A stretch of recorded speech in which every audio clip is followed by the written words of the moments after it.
Be the change you want to see. Make a difference by giving your money a purpose, a mission to do good. Welcome to Money with Mission, where we talk to individuals, businesses, and organizations who are taking the lead and whose actions are impacting the well-being of their communities and the world at large. Talk about your school. Talk about the school that you started there. Yeah. I love that's my baby. Education, because of just seeing like the issues that we have with our schools and even just the systemic issues with our schools of how our schools have created this, what I call a caste system. We have all these elementary schools and they feed into this one middle school, but they take the best and the brightest and they funnel them to another school and into this other high school where, not coincidentally, this high school is the number one high school in the state because you take the best and the brightest of all our boys and girls and you funnel them to one school. And then here you are, the school with the lowest performing school in the state, the lowest performing high school in the state is just 2 miles down the street, and you funnel all the lower performing students into that school, and you put teachers that are brand new teachers that have little to no experience and what some of our teachers will call the bad apples of Tulsa public schools. And you put it all in one school with the novice administrator, and you expect great outcomes, but obviously you're not going to get that. Right. So they have created this caste system within our system, and even the students internalize this. When they get to that middle school and they look around, they see that the students that answered all the questions are no longer there. And the students that didn't, they goofed off, they got in trouble all the time, those are the only students that you see around you. What do you think that does to the psychology of a middle schooler? And so because of that, I made a decision that if I'm really going to make an impact with our boys and girls, we have to create other options for our boys and girls for school. And so I started Drexel Academy. Okay. And originally the plan was to start a tuition-free private school, which would be boarding school of just boys. I used to say to myself, I want to raise up some men because there was a vacuum of male leadership within our community. And you see it all over the nation. It's really hard to find a lot of strong Black male leadership. The role model's not there. Yeah, exactly. Role models out there, raised by most of us were raised by our moms, and so we just didn't see that. And so I really wanted to start a school and have boys. Some young men. Not boys, but young men that I can raise up. Yeah. Right? And there was a gentleman, his name is Bob Sullivan and Joe O'Connor. They heard me speaking at an event here in town, and someone asked me from the audience, said, what's next for you? And we was talking about the impact of education in our community, and they were highlighting the 100% of our third graders has been able to pass a reading proficiency test at Dream Center. And at that time, you had 72% of boys and girls in Tulsa public schools, north, south, east, west, no matter what economic class, they was failing that test that school year. And what percentage? 72%. Okay. So at that same year, 100% of my boys and girls passed that test. Okay. So they were asking, like, how were you able to do that? What initiatives are you doing? What do you think contributes to that? And So because of that, someone asked, like, what's next? Like, what are you going to do? And I said, one day I would love to have my own school. And so during that, honestly, it was my first time ever articulating that out loud. It was really one of those knee-jerk responses, and that I have, but didn't really know that anyone was going to take me up on it. Okay. And so Bob and Joe, they came to the Dream Center and they said, I hear you want to start a school. And I was like, I said that one day. And I was like, one day I do. And they said, well, what about now? Oh, Right now, and I was like, I don't really know how to or have the resources to do that. And at least I didn't think I did, obviously. yep, yep. And they were like, well, we have this school. It's called San Miguel. It's on the east side of town, which is primarily Hispanic. And we would love to partner with you to help you start a school in North Tulsa. And they say, we admit we're a bunch of old white guys. We don't know anything about North Tulsa, but we do know how to start a school. And we would love to help you do. We've been watching you for a while now, and we've been trying to figure out how to get with you and how to get to you. And we heard you. We heard what you said, and we knew once you said that you're the guy. And so we started Drexel Academy. We're actually a tuition-free private school. Uh-huh. The difference in a private school and a charter school, charter schools, they receive government funding to operate. So state funding, which comes from the school district, the local school district that's in that area.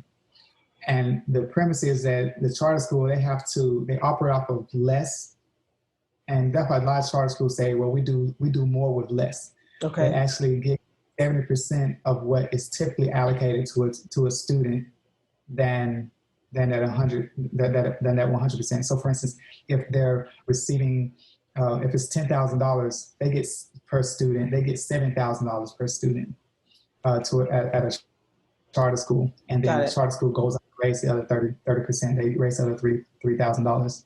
But as a private school, we receive no funding from the state. And the reason why we did that is because we didn't want to take any more money from the district. We're like, you know what? Tulsa Public Schools is having enough issues than for us to be taking more money from the district. Yeah. And so we would just go out and raise the funds that we need to make the school happen. And also we don't have to worry about or be concerned with any restrictions that Tulsa Public Schools may try to put on us. Mm-hmm. Mm-hmm. They operate by their rules. And so we want to think out the box in our ways of doing things. We're not beholden to the public school system. And so that's why we chose to go private. And most people thought it was crazy because most people never heard of a tuition-free private school. Private school. Mm-hmm. Most people say, oh, it's a private school.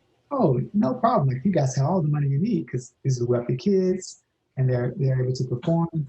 But for us, it's like, no, like one of our qualifications to be a part of the school is that you have to be at or below the level of poverty to even attend.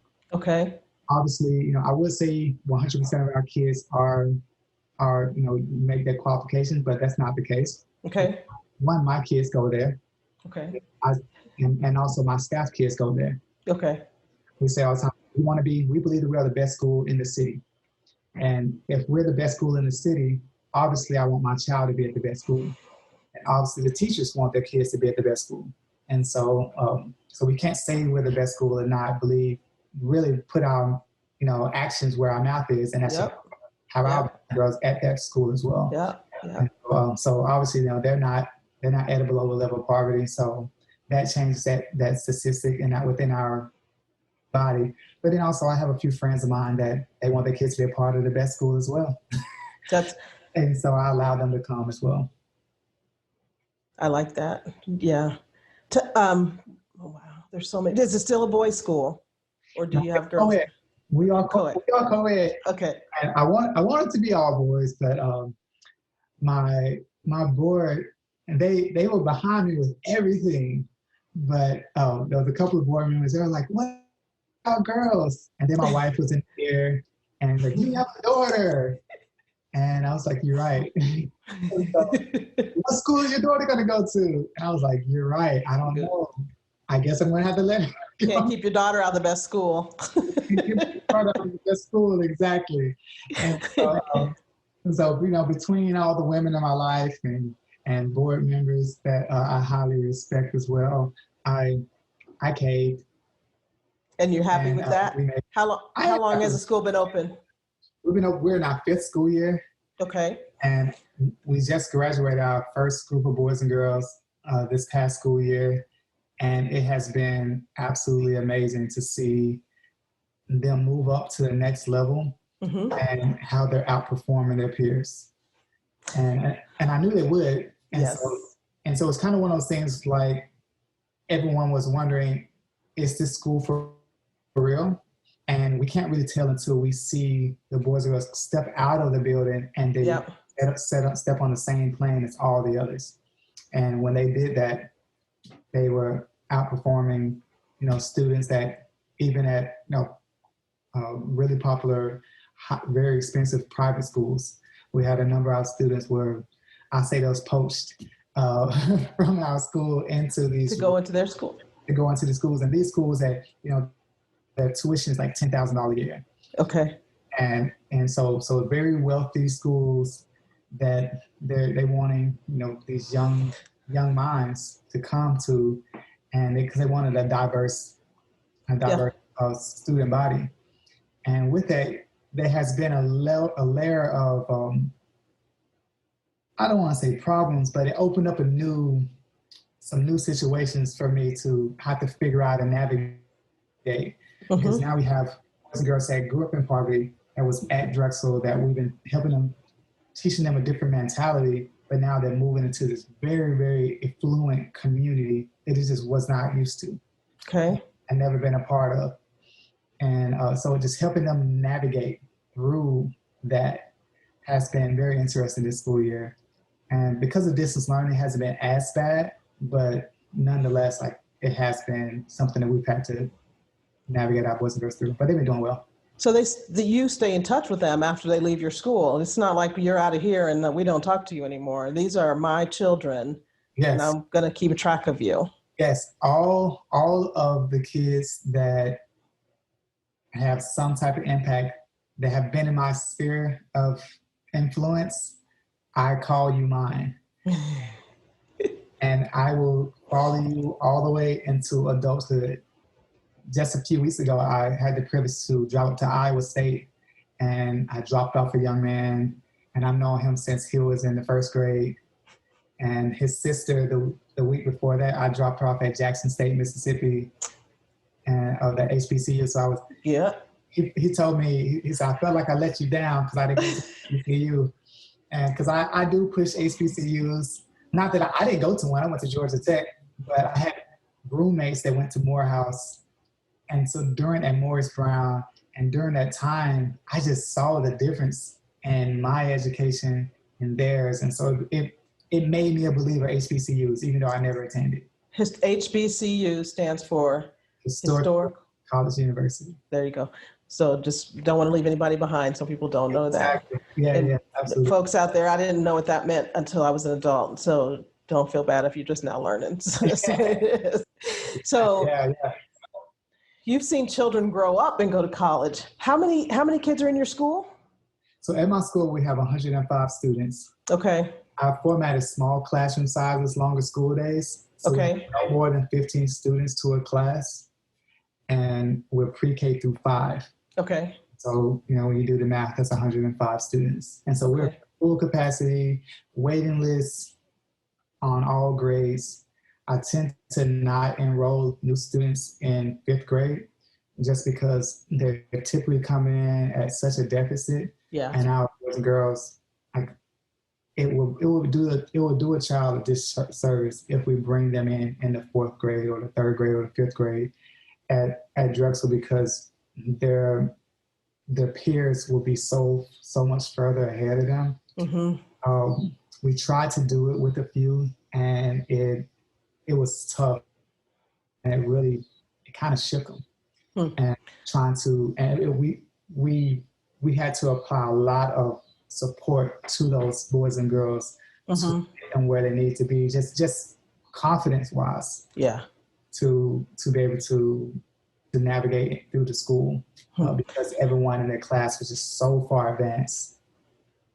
What are your expansion plans?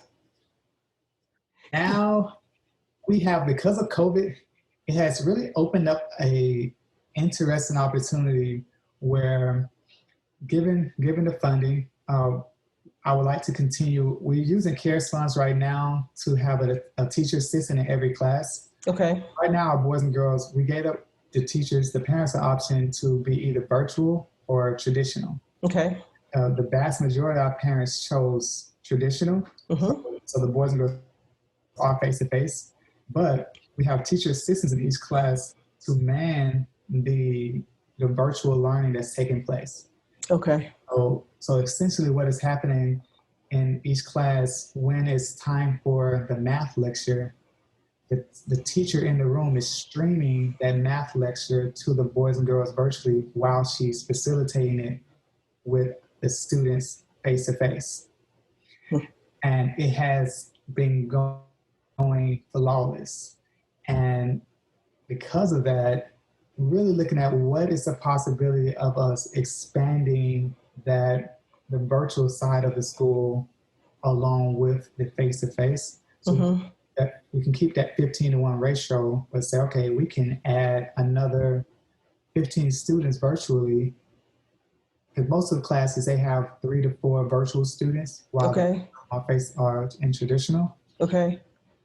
And that TA in the room, their whole job is to man that Google Classroom, Google Hangout, and they're conversing back and forth with those students.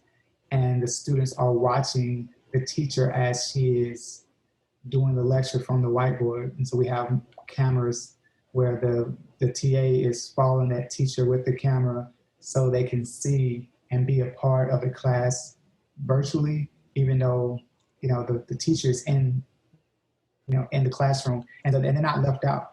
And so she's engaging the virtual students while she's engaging the students in the room. If they have a question, they can ask the question in real time. It's not something that's pre-recorded. And we have seen it go so smooth. The thoughts are, what can we do if we add more students? And so we're looking at that, but then also we've been blessed enough to be able to purchase our own building. And so we do have a building that our boys and girls in. We'd love to pay that building off. And if I don't pay the building off, I would like to either sell it, because there's a lot of development that's going on, potential development that's going on right around where it's located. And we have some land that was donated to us by another nonprofit. And so we're looking at trying to figure out how can we build another school there. And if we do that, to expand to another grade in person. And so figure out how can we do more in person as well as more virtually. Because honestly, I believe that education as we know it has changed. Different. Yep. It will never be the same. Yep. And the more and more that parents get in this groove of, you know what, I like spending time with my kids. I like them only really being in school for half a day, and now I can do what I want to with them. The parents, and I'm seeing this happen on all levels, all economic levels. I hear this from parents that, they have very little, financially, but they're like, man, like I finding myself spending so much more time with my child. I really feel like I know my child better because of this. And so I feel like this is really going to change the face of education. So if you don't, if systems and institutes and education institutes do not take a really, really strong position in the virtual space, they're eventually going to go away. It's going to go away. Yeah. COVID's been hard, but it's opened up a lot of stuff. There's going to be so many less offices in buildings, commercial buildings, and so many more home offices. Now you need 2 offices, one for you and one for your kids to be in their classroom. That's true. That's true. It's Tim, your story, I'm sorry, from going from giving a talk, talking about everything that the Dream Center is doing, to 2 guys coming up and saying, so what's your next step? And he's like, I want to own a school. It just popped out of your mouth, to, okay, we can help you with that. I'm sure that was like the most scary time. Like, oh my gosh, I said that. And oh my gosh, they're going to help me do that. And oh my gosh, here's a building. Oh my gosh, here's some school.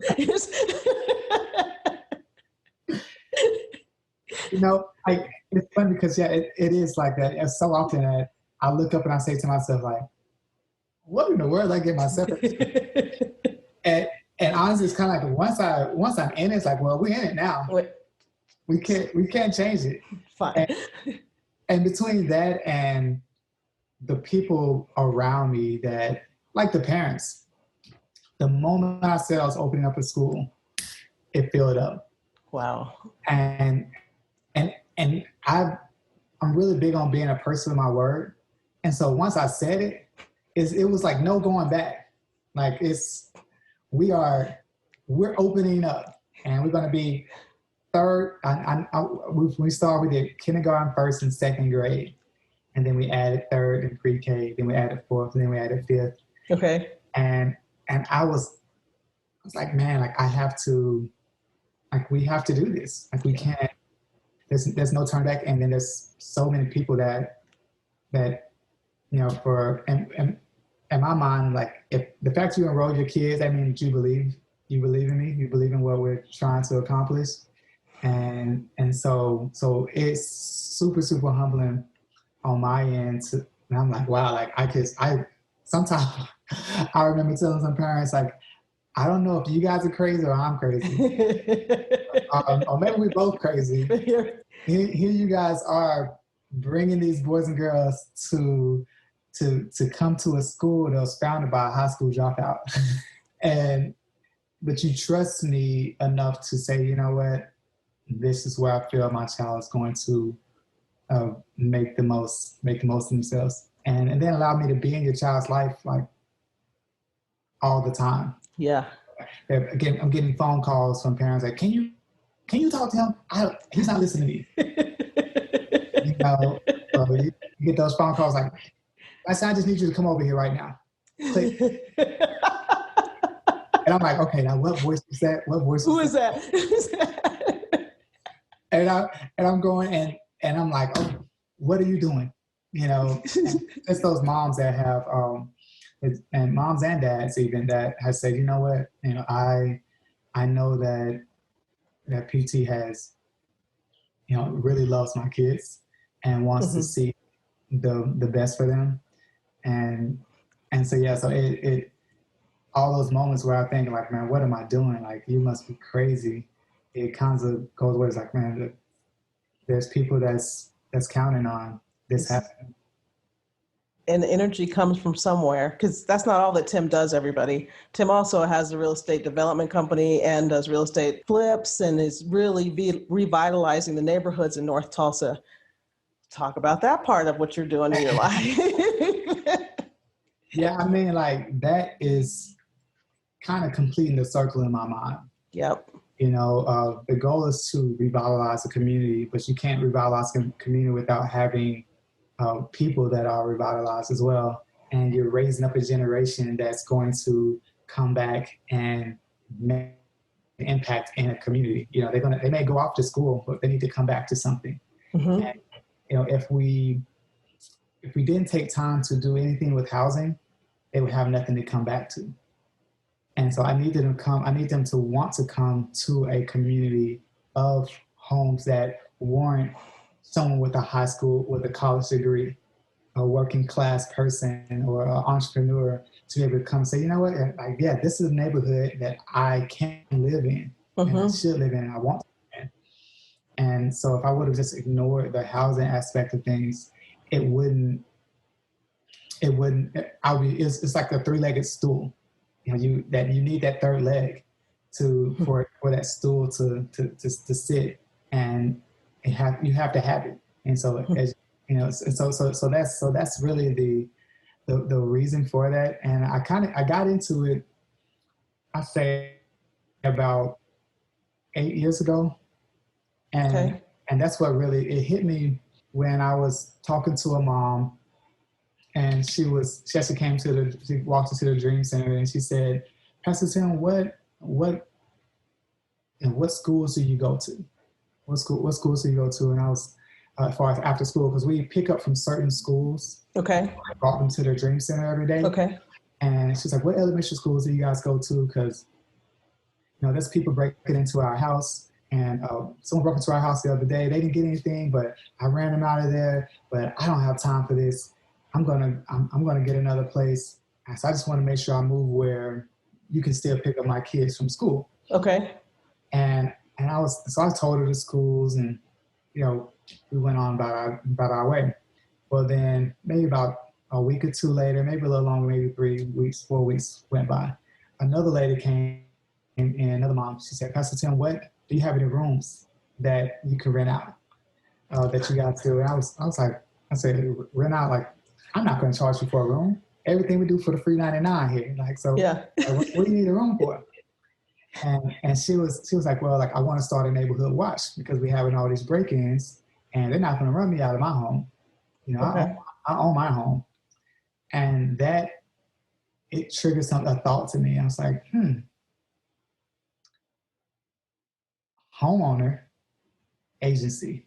Like, it's like you're not gonna run me out of my home. Renter. I have no agency, and there's no reason for me to fight for what's going on inside my community. And so I said, how can I create more homeowners within the community? But then also seeing our boys and girls graduating from high school, that they weren't coming back. They were staying wherever they were. Mm-hmm. And after just really kind of looking around, it's like, where would they come back to? What would they come to? And so I just began to kind of set out, say, how can we change the community from the inside out by buying up homes? There was a lot of dilapidated homes, a lot of homes that were boarded up. You know, at that time, 8 years ago, I was able to find homes less than $2,000. I can buy a house, and I'm not talking about tax sales. This is just, I see a house, you know, it may have had a for sale by owner sign on it. I can call that number and offer them $1,500 and they say sold. Wow. Okay. Like, it was just nuts. You know, now, unfortunately, that's not the case anymore. So nobody started running over here to Tulsa trying to find property. You can't get them for that cheap anymore. But they're not East Coast, West Coast expensive either. No, they're definitely not California expensive. You know, and I know all about California expensive, but it's not that by any stretch of imagination.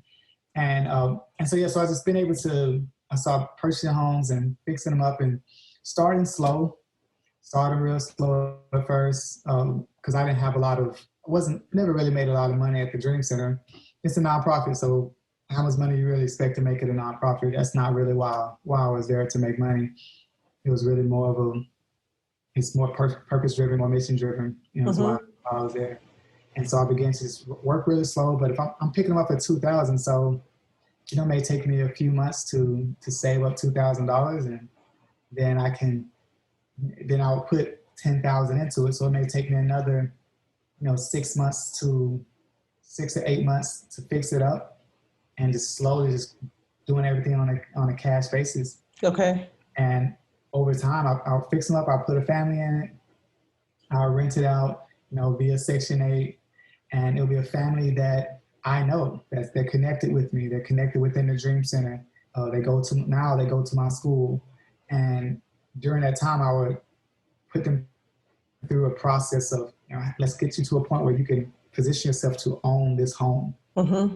And so after doing a few of those, especially once I hit about 6 houses, it moved much faster, because at that point, then I'm able to, because I never paid myself on any of the house. I never have taken it down. And I've just been able to every time I do so much, when the money comes, I just roll into another property. Okay. And so I was able to grow a pretty decent portfolio just on a cash basis. And then I guess I would say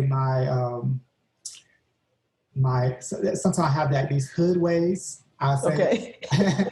There's certain things I learned in the hood that I just held on to. Okay. And I didn't want to break. And one of those things was I did not trust the bank. I did not want to ever get a loan or anything like that.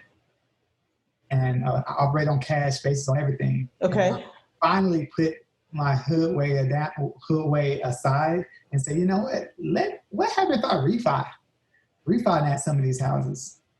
And I began to do that, and man, when I understood the banking system, game over.